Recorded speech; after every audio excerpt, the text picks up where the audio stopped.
Hi అండి, మా విక్కీకి అడిగి స్నానం చేయించడానికి చాలా ప్రయత్నాలు చేస్తున్నాం. ఈ ప్రయత్నానికి మీ సహకారం ఉంచి ఒక లైక్ ఒక కామెంట్ చేస్తారని ఎలా చేస్తున్నాం చూడండి. ఒరే వేడి నీళ్ళు పడతారా మీద?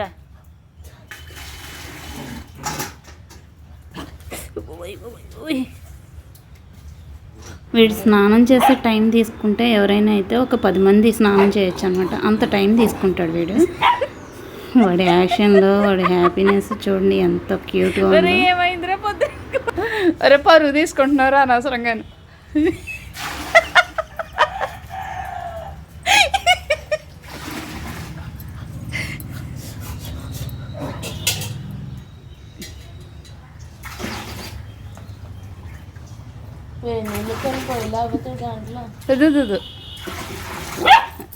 నీళ్ళొద్దు, ఫిల్టర్ వాటర్ తాగుతున్నాడు. చిన్నపిల్లడు కదా, క్లోరిన్ వెళ్ళకూడదు. రేపు బిల్డప్పా లేదా పడిపోయావా? కానీ వీడికి వాటర్ అయినా ఏదైనా వాటర్ అలా తోరుతూ ఉన్న చాలా ఇష్టం అనమాట. వాడి యాక్షన్స్ చూడండి, ఆ వాటర్ చూసి ఇంకా ఎంజాయ్ చేస్తూ ఉంటాడు అనమాట. వాటర్ రెడీ చేసేటప్పటికి చాలా ఆటలు ఆడుతూ ఉంటాడు. చూడండి ఎన్ని ఆటలు అక్కడ తోడుతూ ఉంటాం. ఇక్కడ వాడి ప్రయత్నాలు వాడు చేస్తూ ఉంటాడు. టైం వేస్ట్ చేయకూడదు కదా, వీడిని చూసి నేర్చుకోండి. అగ్గో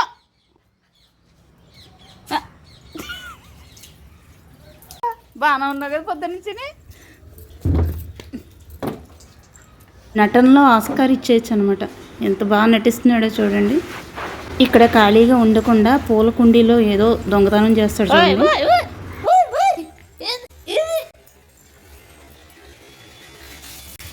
ఇక్కడ చూడండి, తమ వంతు సాయం తమ చేయాలి అన్న ఏదో శాస్త్రం ఉంది కదా, అలాంటిది వీడు చూడండి. వీడి ప్రయత్నాలు వీడు, అక్కడ తోడే వాటర్ వాడు, ఇద్దరు భలే ఎంజాయ్ చేస్తున్నారనమాట. వాటర్లో చేసి అలా పడుకుంటాడు. ఏదో నటిస్తాడు అంతే, రియల్గా కాదు.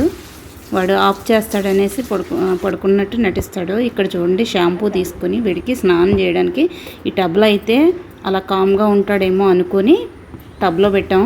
కానీ తర్వాత ఏమవుతుందో చూడండి, వాడు ఎలా చేయించుకుంటాడో చూడండి ఒకసారి.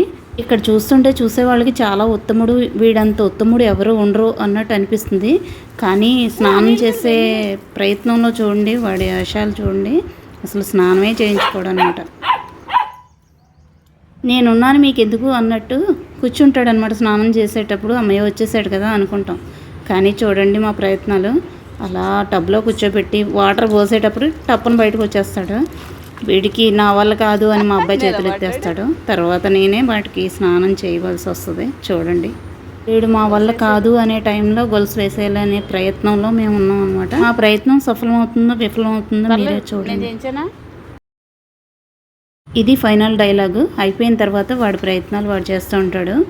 మొత్తం ఆరిన తర్వాత నెక్స్ట్ పువ్వుల దగ్గరికి వచ్చేసాడు. వచ్చేసి ఎందుకు అవి వేస్ట్గా అందులో పడి ఉన్నాయి అనేసి పీకి పెడుతున్నాడు. కడుపులో పడేసుకుంటూ పని అయిపోతుంది కదా అనుకుంటాడు. నేను ఆఫ్ చేసేసరికి ఏం చేయాలన్న ఆలోచనలో టప్పున బౌల్ అంతా కింద గిండేస్తాడనమాట. తెలుసు కదా, ఈ వీడియోలు చాలాసార్లు పెట్టా ఉంటాను. కానీ ఒక్కొక్క రోజు అనమాట, అన్నీ ఒకేలా కనిపిస్తాయి. చూడండి, పువ్వులన్నీ తినేస్తూనే ఉంటాడు. వాడికి అదేం టేస్టో కానీ మీరు కూడా నేర్చుకుంటూ ఉండండి. పువ్వులు తింటూ ఉండడం ఆరోగ్యానికి మంచిదేమో, వాడికి తెలిసినని మనకు తెలియదు కదా. ఓకే, నెక్స్ట్ కొత్త వీడియోలో మళ్ళీ కలుద్దాం. ఈ వీడియోతో ఎంజాయ్ చేయండి, అందరూ హ్యాపీగా ఉండండి. ఎలా ఉందో కామెంట్ చేయండి, అలాగే లైక్ చేయండి. వీడియోస్ మాత్రం లైక్ చేయట్లేదు, లైక్ చేసి అలాగే సబ్స్క్రైబ్ చేసుకోండి. Thank you.